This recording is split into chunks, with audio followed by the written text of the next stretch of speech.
اعوذ باللہ من الشیطان اللعین الرجیم بسم اللہ الرحمن الرحیم اذ قالوا لیوسف واخوہ احب الی ابینا منا ونحن عصبہ ان ابانا لفی ضلال مبین اللہم صل علی محمد وآل محمد وعجل فرجہم۔ سلام علیکم ورحمۃ اللہ وبرکاتہ۔ اللہ تبارک و تعالیٰ کا شکر ہے کہ سورہ مبارکہ یوسف علیہ السلام کی آیت نمبر 8 کی تلاوت کا شرف میں نے حاصل کیا، جس کا ترجمہ یہ ہے کہ جب یوسف علیہ السلام کے بھائیوں نے آپس میں کہا یہ یوسف علیہ السلام اور اس کا سگا بھائی بن یامین دونوں ہمارے باپ کو ہم سے زیادہ محبوب ہیں، حالانکہ ہم ایک پوری کی پوری طاقتور جماعت ہیں۔ حقیقی بات تو یہ کہ ہمارے ابا جان تو یوسف علیہ السلام کی محبت میں بالکل گم ہو چکے ہیں۔ یہاں ضلال یعنی گمراہی کا لفظ ہدایت کی ضد کے طور پر استعمال نہیں ہوا ہے، بلکہ یہاں ضلال سے محبت میں بالکل گمسم ہو جانا مراد ہے۔ تفسیر ماجدی میں اس آیت کی ذیل میں لکھا ہے کہ حضرت یعقوب علیہ السلام کو حضرت یوسف علیہ السلام سے اس قدر محبت اس لیے تھی کہ ان کی ساری اولاد میں صرف حضرت یوسف علیہ السلام ہی ایسے تھے کہ جن کے اندر آثار رشد و سعادت نظر آتے تھے۔ پھر حضرت یوسف علیہ السلام کا خواب سن کر وہ اور جان گئے کہ یہ بچہ ایک نہ ایک دن مہتابہ بننے والا ہے۔ مگر عجیب بات یہ ہے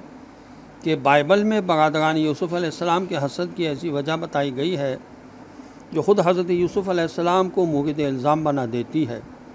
بائبل کا بیان ہے کہ حضرت یوسف علیہ السلام معاذ اللہ اپنے بھائیوں کی چغلیاں باپ سے کھایا کرتے تھے، اس کی وجہ سے ان کے بھائی ان سے ناراض تھے۔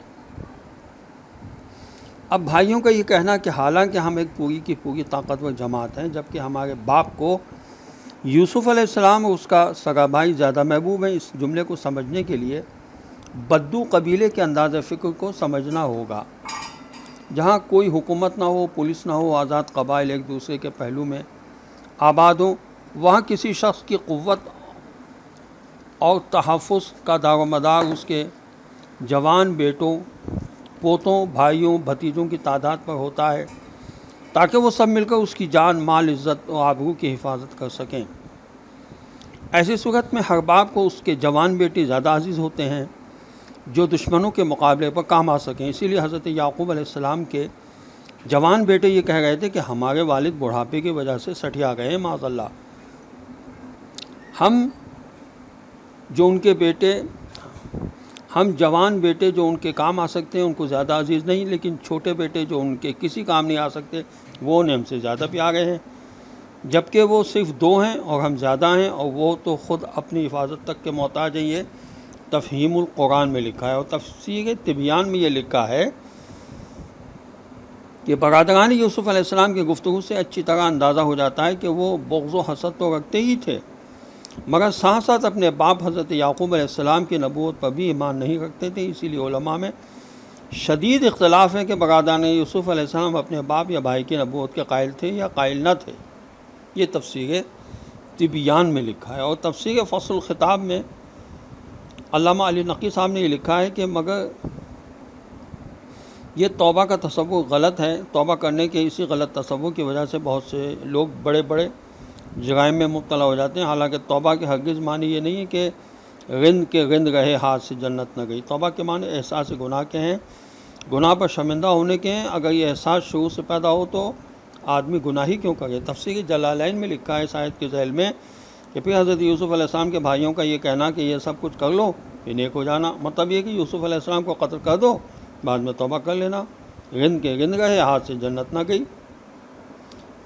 علامہ مرشد تھانوی نے ایک نتیجہ نکالا ہے اس آیت کی ذیل میں کہ حضرت یعقوب علیہ السلام کے حضرت یوسف علیہ السلام پر خصوصی التفات سے یہ نتیجہ نکلا کہ شیخ کے لیے جائز ہے کہ وہ کسی مرید کے ساتھ دوسروں سے زیادہ شفقت اور اختصاص برتے، جبکہ اس میں اوروں سے زیادہ آثار رشد پائے جاتے ہوں۔ والسلام علیکم ورحمۃ اللہ وبرکاتہ۔